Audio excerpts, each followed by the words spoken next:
will be what? He'll be a master of creation, a master among the creations after Rasulullah. There's only one person in this position. And this is where you will have these four children, the moon and the three stars, طبعا being Abu al-Fadl Abbas alayhi salam, and her three sons. This is the history that is narrated. And this narration of the story of how Amir al-Mu'mineen went to find Fatima bint Huzam as a wife, some people say it was narrated on the night of Ashura, or say that Zainab mentioned to him, but the stronger narration is that it was narrated on the day of Ashura. When? And this is why it's more believable. When Shimr ibn al-Jawshan on the day of Ashura, what did he do? Shimr ibn al-Jawshan came and called Aina Bani Ukhtina, because he is from the same tribe, he's from that same region as al-Banin. And he said, where is our relative Abbas and his brothers, to come and offer them a truce and protection to leave the army of Imam Hussein. So they say that Zuhair ibn al-Qayn on this time told Abu al-Fadl Abbas this story. He reminded him of why, just as a reminder, and just to let him know of his position. The problem is, a lot of people see this and they like to remove the remembrance or bring down the status. And that's a common agenda of all those that try to batter everything. Have you ever heard this saying, this narration is not true, this narration is weak? Let me tell you something. These people, you'll find they all have a common trait. These people that always tell you this ruwayy is weak, any ruwayy that suits their case, even if it's weak, even if it was found on a piece of paper in someone's back pocket, if it supports their agenda, they carry it and run with it. They will carry it and they'll run with it. And you can test them. I remember one of these people that sheds doubt on the status of al-Banin and these types of people. He was talking about stories like this, bringing down the status. Why do you call Fatima al-Ma'suma? She's not Ma'suma. This kind of thing.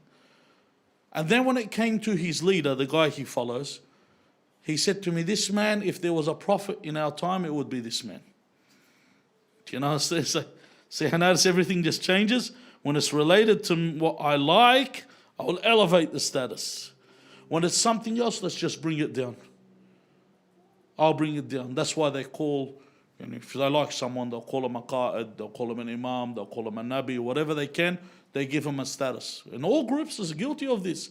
When they love something, they'll elevate it right to the top. When something's against them, dal, mudil, kafir, zindiq, muqassir, mughali, whatever word that they can come with, reminds you of the Wahhabi type of talking. Just smashing and putting away. The verse I introduced with, أَمْ يَحْسُدُونَ النَّاسَ عَلَى مَا آتَاهُمُ اللَّهُ مِنْ فَضْلِهِ. Do they envy what Allah has given them out of His grace? When Allah Azza wa Jal gives someone a status, the envious, and we're talking about this verse is specifically for the Ma'sumin, because the verse begins talking about Nabi Ibrahim wa dhurriyyat Ibrahim. It talks about the infallibles, the prophets and the imams. That the people envy their status, and that was a big problem. Whenever someone was given a status, people would be envious and challenge it. But we're not only talking about prophets and imams. Even when you look at people that were given leadership that weren't prophets and imams, like Talut, Saul, when he was given a position, the people said, how could they give this person a position and he doesn't have any money? Like, we're rich, how's he going to get this status? He's not someone that's in that status to be there. So they would envy him. They'd be envious on the position of his position and not follow him. Likewise here, people are envious of the status of al-Banin and her position and her remembrance. So what they do is say, Mara Adi, normal woman, she lived around the people, and then if the cousin dies in a Kaaba, Shaheed, Wallah kan tahir, yusalli salat al-layl, يقرأ al-Quran kullu, you read the whole Quran in one night, he's this and he's that. Why is it when it's yours? It's always holy when it's something from Ahl al-Bayt alayhum as-salam, of the relatives. You need to always bring them down. Now, this is the problem. Then they'll come with another method to bring it down. They say, why do you need to remember other than the Prophet and the Fatima al-Zahra and the 12 Imams? Have you heard this before? They'll tell you, why do you need to, why Fatima al-Ma'suma? Why this person? Why that? Why? Just let's leave it as the 14 Ma'sums. They're the same people that tell you, why do you have to build a second mosque? You know those people? You go to a city or a village, a mosque has been built, and then they curse every other building that's built. Why does there have to be another Islamic center? There is already a mosque. This is old. This isn't new. This is old. People used to complain. Did you know who they should blame for this multiple mosque building? Who's the first person to do this bid'ah, this innovation, if they want to say? Who was the first person to build multiple mosques in one region? Does anyone know? Ahsan, who said Rasulullah? Rasulullah sallallahu alayhi wa alihi wa sallam was the one that began building multiple mosques. When he came to Medina, he built what? Masjid Quba. Awwalu Masjid, that was built in Medina. How many mosques did Rasulullah build in Medina? Who knows? 53. Why would he build 53 mosques in one city? Why don't you just bring everyone to Masjid Nabawi Sharif? Why 53? Because I need to have as many a'lam, as many symbols for Islam, for God. As many places of worship for God. Anything that's built for God is Mubarak. Lillah we're talking about. Something that's built for this purpose is something that's blessed. Because you have oppositions and you have your wolves in the world outside and you have it in your home. Everywhere you go, you've got things opposing you. So you need to do countermeasures. So when I walk out everywhere, I see, one guy I remember was telling me a story. He said I was in one of the Middle Eastern countries. He said to me, I was all alone. I was going to commit a sin. He said, as I was going to commit this sin, he said, I heard Allahu Akbar from a masjid coming. He said, I felt like dying on the spot. How could I even think of sinning? When I heard the adhan. It reminds you. So the more presence there is there, the more masajid you see, the more gatherings we have where we remember Allah Azza wa Jal, we remember the Messenger of Allah sallallahu alayhi wa alihi wa sallam and the Ahl al-Bayt and those around them. It brings more blessings to us. And this is why we relay the stories of the righteous scholars. I remember on the guided TV recently, they had my brother Sheikh Ali, and if anyone watches a good episode called The Giants of the Shia, talks about the ulama of the Shia, the scholars that the religion was brought on their backs. It's very important. Or you read stories of the mu'mineen. Remember I mentioned Sheikh Rajab Ali Khayyat, one of the mu'mineen. You read their stories, they bring you. Or stories of the martyrs. There was one book a friend of mine was mentioning. It was called Salamun ala Ibrahim, peace be upon Ibrahim. He told me this book, and he always promotes the books. I'm going to promote it for him. I'm going to plug it for him. Because he was telling me this book's about a young man that was a normal man. Living, doing sport, and then in the end, stashad. But his whole life of how he was a normal man that moved towards being righteous. When we listen to these stories, what's important about them is we can relate. This person's like me. When I look at the Ma'asum, I say, he's on another planet. I look at Amir al-Mu'minin and say, when? Where's Amir al-Mu'minin? When, Ani? Salawatullahi wa salamu alayhi. But then I look at, there are other people, like al-Banin, they're examples of where someone can aim to achieve. And they are remembered even in the narrations. One narration, just to give you their status. And this is an oft mentioned narration. It's got a lot of sources that mentions that Abu Abdullah al-Sadiq alayhi salam says, نزل جبرائيل على النبي صلى الله عليه وآله وسلم فقال يا محمد.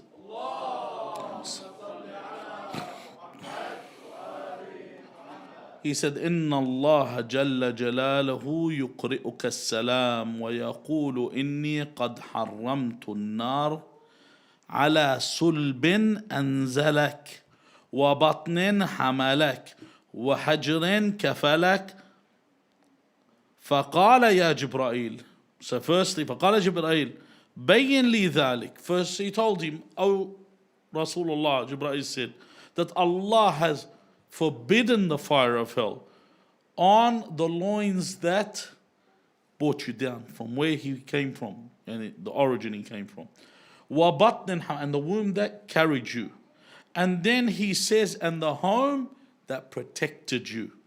So he says, please explain this to me. What is it? بين لي ذلك. فقال أما الصلب الذي أنزلك فعبد الله بن عبد المطلب.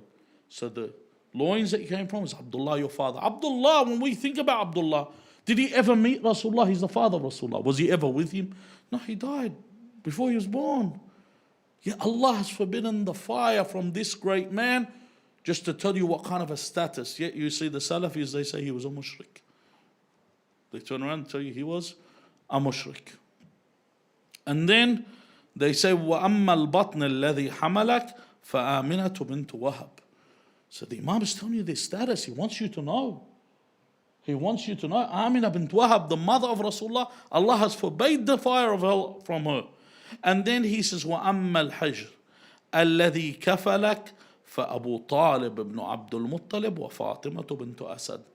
That the house that protected you, or the home that protected you, was the home of Abu Talib and Fatima, the parents of Amir al-Mu'mineen. Allah has forbidden the fire of hell upon them. The importance of this is all these people are mentioned today by their enemies as what? As mushrikeen. So the Imam is saying, so Allah in other words is putting mushrikeen in heaven. This is what he's trying to say. He's forbidden the fire of hell from them. In fact, we are told by the Imam as well, it's recommended when you have a hajah and you are Makkah al-Mukarramah, he says, do tawaf for who? Abdul Muttalib. There's a way he says, do tawaf for Amina bint Wahab, do tawaf for Abu Talib, for Abdullah, do tawaf for them. Because this is where they are. They're the Meccans that we remember. Remember them, they're not forgotten. So all those around the message, we have to remember them. Why are they elevated? Because they understood how to act with regard to Allah's Messenger and those that were in positions of authority. Al-Imma alayhum as-salam. So how do we deal when it comes to our Imam? Our duty when it comes to our Imam, two things that Allah Azza wa Jal has given us, al-mal wal-banun, zinatul hayat ad-dunya. They are the adornment of this life. Al-mal, the wealth, and children. This is what He's given us. And this wealth, when we look at money, people have a tendency, when you mention money, and I've mentioned this a couple of times before, that you see someone who's got waswasi when it comes to wudu. He doesn't know, oh, did I do my wudu properly? Waswasi when it comes to ghusl. Waswasi when it comes to prayers. You see these people that pray Dhuhr, takes them an hour to pray it because they go, I don't know, did I break wind? Did I do an extra rak'ah? But have you ever heard of someone that has waswasi when it comes to giving money in your life? Have you ever heard someone say, oh, I don't know if I should be paying that much khumus or not, I'm going to pay that extra. Or I'm going to pay, I didn't know if I paid my sadaqah today. I didn't know. When it comes to khumus, zakat, sadaqah, people are always up to date. And people never make a mistake, number one. Number two is they always complain when it has something to do with religion. When it has to do with the television subscriptions, when it has to do with their holidays to the Maldives or wherever they go these days, they'll pay. And they don't care. They'll pay for the 5-star treatment.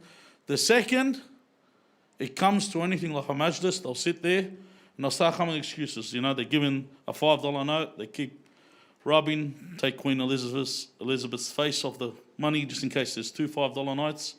That's how they are. They're very cautious with this. And they go, oh, the speakers are getting paid too much. Wrong. Most reciters, most, if not all, 90% don't ask for money. And go check. If you ever run a centre, guys, 90% don't ask for money. These reciters that read Majlis Abu Abdullah, they don't ask for money.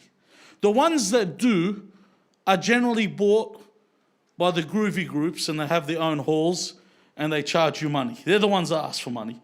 But the people that follow them deserve it because, you know, they're hip and they're going to see the hipster.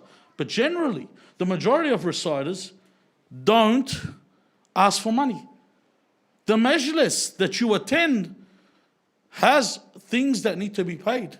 There's improvements in every center you go to. When they ask for money, people go, why are they asking for money? One man had the audacity to ask. I was at a fundraiser once, and he said he wrote a letter and he gave it to one of the people I was with. He didn't give it to me because he would have got the good news. He gave it to another guy, and he wrote, he said, why is it that you are asking for money? Why don't you be the leader in this path and give, and we will follow you? So I wrote a response, and I go give it back to him. He wouldn't give it back to him. My response was, if you guys paid your khums, you paid your rates, then we wouldn't need to do fundraisers. All these centers would be able to function.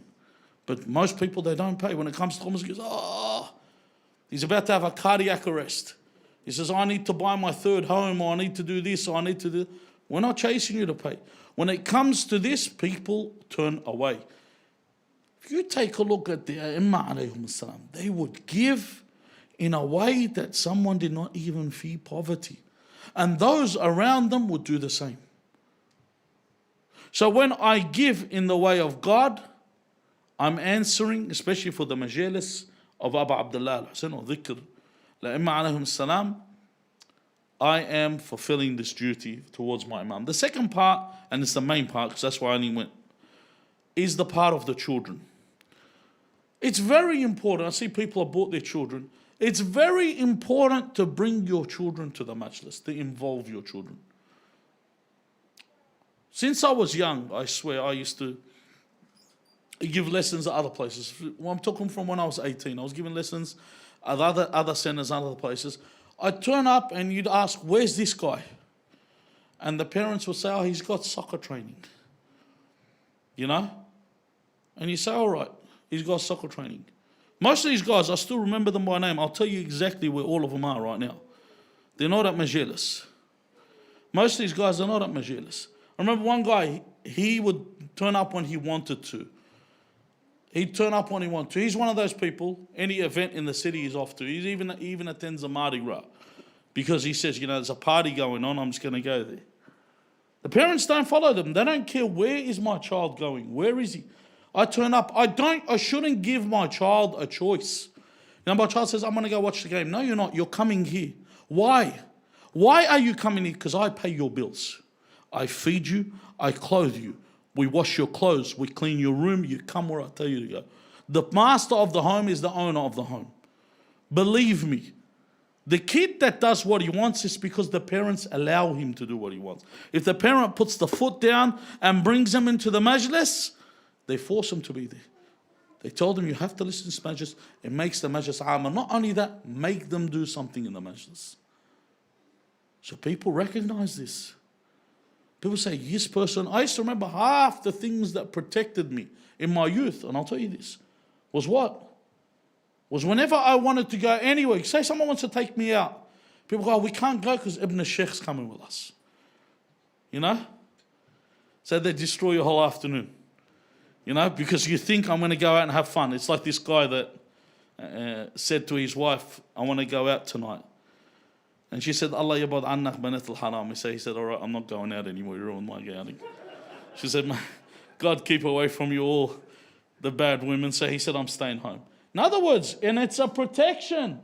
It's my protection. It's your protection. When you get up and you read a poem or you read Ziyarat Ashura, people say, this person reads the Quran or Ziyarat Ashura. They know you for this. That means they know you to be Adami.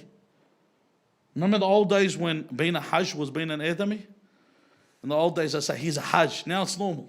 But back then, they go, this guy's a Hajj. He wouldn't lie. Now they think differently.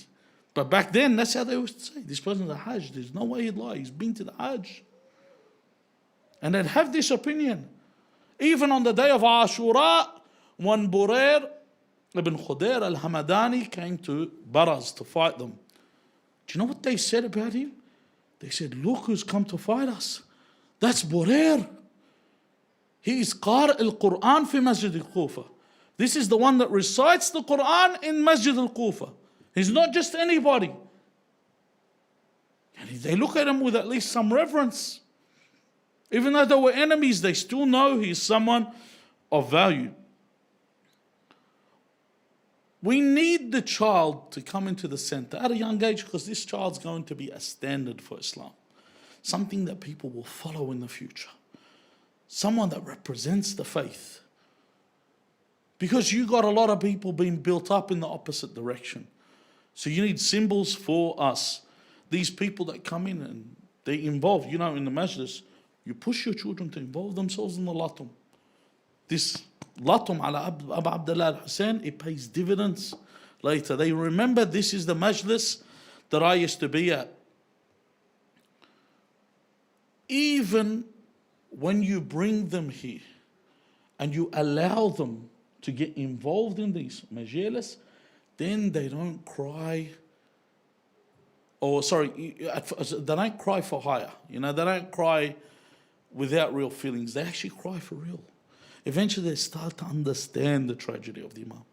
So when they do dua, Allahumma qul li waliyyika al-Hujjat ibn al-Hasan, they don't do it like they're singing a sing-along. They do it from their heart. Why? I'm missing someone.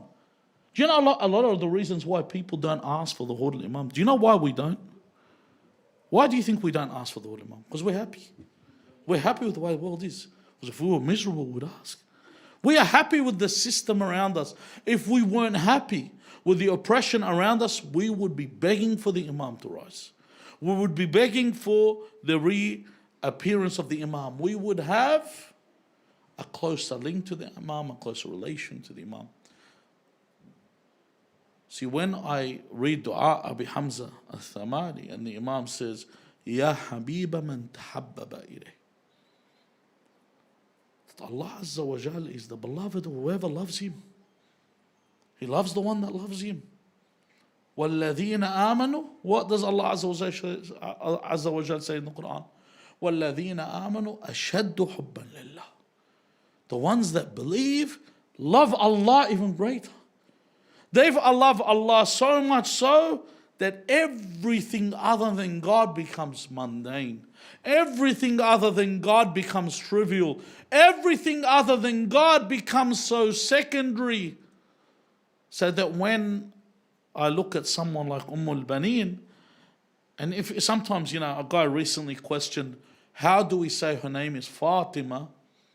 When he said there isn't evidence, there is evidence, but he says there isn't evidence. Because commonly in the narrations you say it's al-Baneen. The reason is, at what age did people find out? You guys remember as kids, when did you find out what the name of your Imam was? We used to always know him as Imam al-Mehdi. Remember that day when we found out what his real name was?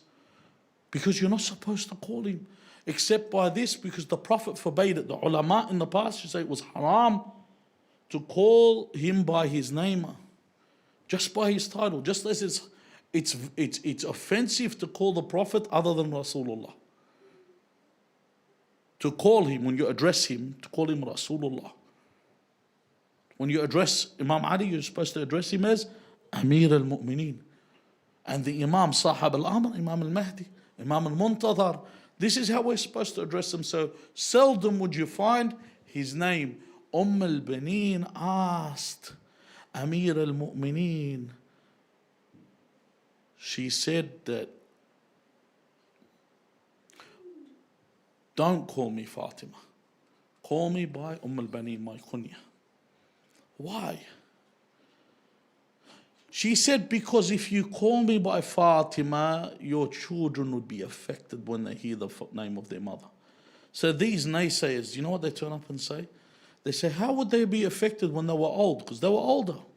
When al-Baneen married Amir al-Mu'mineen, they were older. They were in the early 20s, late teens. So how are they affected? Billahi alayk. Did you read the narrations, Imam al-Sadiq salawatullahi alayhi, when a man said to him, I have named my daughter Fatima, what did Imam al-Sadiq do? He wept. He wept. It wasn't something small. It was something too tragic for him to even hear, because Fatima al-Zahra alayha salam was oppressed. His mother Fatima was oppressed. The tragedy of Fatima is the grand tragedy, because this is where every tragedy was begotten. This is where every tragedy branches off. that when they mentioned the name of Fatima alayhi salam, every one of the Imams would shudder. So she said, do not even mention this. Call me al-Banin, meaning the mother of the sons. And she was there for what she said to the children of Imam Ali alayhi salam, the children of Fatima alayhi salam. She said, do you accept me not as a stepmother? She said, do you accept me to be your servant? That's what we call it. We call this, what do we call majalis? Khidmat Ahl al-Bayt. It's an honor. You know, when Imam, it just tell you, it's an honor. It's an honor, it's an honor, it's a privilege. This is prestige. Have you ever heard of someone that is ennobled when they call him a servant? In your life, Imam Amir al-Mu'mineen, when he says in that dua, oh Allah, that I have what? Might and honor for you to have me as your slave, and I have pride and honor for you to be my master. This is my honor. Our honor is to be the servants of Ahl al-Bayt. If al-Banin, the mother of the four martyrs, says, I would like to be of service, then what would we say? Who are we going to say what we're going to be other than this? And she fulfilled her duty to her Imam willingly. How? Not with one, not with two, not with three, but with four youths. And when we say youths, the oldest of them, Abu al-Fadl Abbas, 34 years old. If you looked at them, they looked like the moons when you look at the moon in its full setting. This is what they were. Not just any youth. Mu'mineen. You know, it's different when someone loses a child. You know, when the child was on a bad path. Or someone loses a child and the child wasn't righteous. When someone loses a child who is so righteous that when the Imam does the ziyarah of Abu al-Fadl Abbas, Imam al-Sadiq, what does he say? That you had insight, you had foresight of what you were doing. You weren't just someone that didn't know. And he says, and with your killing, the sanctity of Islam, Abu al-Fadl Abbas, the sanctity of Islam was desecrated with your murder. Islam, the religion, its sanctity was affected. And al-Banin alayha salam had only one concern. Her concern, her sons were there to fight min dun al-Hussein. There was examples like this, even in Karbala. You know that when they mention that child that moves, when we're talking about this youth, goes to fight, and he asks Imam Hussein to fight. He's the one that, you know, when you're registering to the majlis and he says, Amiri Husaynun wa ni'mal amir. That Hussein is my master, the best of masters. This youth is majhul, he's not mentioned by his name, he's unknown. But the narration says that when he came to seek permission, the Imam looked at him and says, you're so young. He said, what would your mother think if you come to fight and you get killed? It's a big thing. And he said, my mother is the one that has encouraged me to come fight. My mother is the one that has told me, go fight and do not return until you are killed in protection of Abu Abdullah al-Hussein. Have you looked today, women, and they have their sons go and fight in protection of Islam, those that protected the shrine of Sayyidah Zainab alayhi salam in Syria, those that protected the Mu'mineen in Iraq and defended them. These people, when they're being sent, their parents, how do they send them? How do you think they send them? They have examples of al-Banin. If they didn't have these examples, where would they think of sending my son? And if their son is killed, they say, this is our son for us. This is an honor for us. Why? Because our sons were killed defending what is right. Our sons are shuhada, ahya'un 'inda rabbihim yurzaqun. They are living and they will be sustained by the Lord, and that's how they send them. So to the point where all they matter is, what is the goal? Did we win? Was the Imam protected? Or did the Imam get killed and my sons come back? Imagine your sons returned alive and their master was killed. How would you feel? So al-Banin, when Bashir or Bishr ibn Hadlam came into Medina And he came out and he said, Ya Ahla Yathrib. He called out to the people of Medina. La muqama lakum anda. He calls to the people of Medina and he mentions that Imam Hussein was killed. And everyone knew. So someone comes in, the naysayers come up and say, why would she come and ask him if she had heard? But look at us, our lives. One of the brothers that died here, the one that used to come and read Latum, here in this center. If you remember Sayyid Abdul Majid Mustajab Dawah, who remembers him? A youth that read Quran, read Latum, someone that was involved in the majlis. Just to give you an idea when shock comes in. When he was here, rahmatullah alayhi, rahmatullah on everyone that sharak in every majlis of Abu Abdullah al-Hussein alayhi salam. So when he passed away, we contacted his parents to tell them that he passed away. Their father even had not come to terms till he arrived in Australia and realized everyone was there in the airport. That's when it hit him. Do you understand what I mean? He had heard his son has passed. He had been affected by the thing, but he didn't fully absorb it till he was here.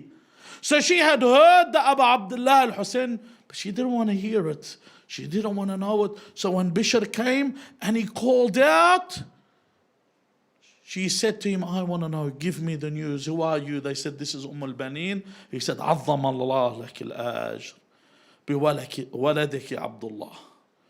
That may Allah give you a reward for your patience with the killing of your son Abdullah. So she turned around and says to him, I want to know the news of Abu Abdullah al-Hussein. And he said, Ya al-Banin, عظم الله لك الأجر بولدك عثمان. May Allah increase your reward for your patience over the killing of your son Uthman. She said, I'm asking you about Abu Abdullah al-Hussein. Tell me about Abu Abdullah al-Hussein. He said, Ya al-Banin, عظم الله لك الأجر بولدك جعفر. Then he said to her, may Allah increase your reward. May Allah reward you for the killing of your son Ja'far. Then she said, you have left me with nothing. Tell me about Abu Abdullah al-Hussein. He said, Ya al-Banin, عظم الله لك الأجر بولدك أبو الفضل العباس. May Allah give you reward for the martyrdom of your son Abu al-Fadl al-Abbas. Then she was left with no energy, no power. She said, Ya Na'i, give me news about Abu Abdullah al-Hussein. Then the news came, he said, Ya al-Banin, عظم الله لك الأجر بأبي عبد الله الحسين. And this is the point where she fell. They say there was a child on her shoulder that fell from her shoulder at the moment she heard the news. Her 4 sons did not bring her down. What brought her down was the news of the martyrdom of her master, of her Imam Abu Abdullah al-Hussein. And she only lived 3 years after this. 3 years. And she passed into Allah's mercy. We ask Allah Azza wa Jal on this commemoration of the death of al-Banin alayhi salam, that Allah Azza wa Jal answers all your prayers. You all have hawaj. That there is a single people here, inshallah, Allah grants them, for the single women, Allah gives them good husbands that have good manners, that treat them well in the dunya, and that are righteous and guide them with them. They guide each other to paradise in the hereafter. We ask Allah Azza wa Jal for the young men here, that Allah gives them brides, that there shouldn't be any more single people, that Allah grants you on this night someone that will fulfill their vow with you, and with them you have a righteous posterity. We ask Allah Azza wa Jal to grant us the opportunity to visit the grave of al-Banin in Baqiyah, and for her intercession on the Day of Judgment. And we ask Allah Azza wa Jal on these nights, honestly, we have had the virus we've been going through. We endured American foreign policy for so long, the torment we went through, the killings that went through. Isn't it time for us to ask Allah wholeheartedly, oh Allah Azza wa Jal, hasten the reappearance of our master Al-Hujjat ibn al-Hasan al-Mehdi, and grant us the opportunity to serve him and to stand beneath his standard and to be martyred by his side. Bismillah ar-Rahman ar-Rahim.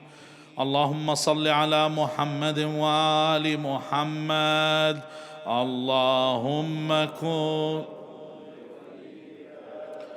حجة ابن الحسن صلواتك عليه وعلى آبائه في هذه الساعة وفي كل ساعة وليا وحافظا وقائدا وناصرا وعينا حتى تسكنه أرضك طوعا وتمتعه فيها طويلا برحمتك يا أرحم الراحمين. My dear brothers and sisters, we had news today of the passing of Sayyid Jawad Matlumi, who was here in Australia, also the people that met him in Hajj the last time we went to Hajj. Sayyid Jawad Matlumi is one of the authors and designers of Noor, which is the search engine that a lot of us use for studying and producing what we can here to help you with. And he was someone that was infected by coronavirus that led to cancer, and he passed into Allah's mercy today. We ask Allah to have mercy upon him and mercy upon all our believing brothers and sisters. وإلى أرواح أمواتنا وأمواتكم وروحه الطاهرة. رحم الله من قرأ سورة المباركة الفاتحة مع الصلوات.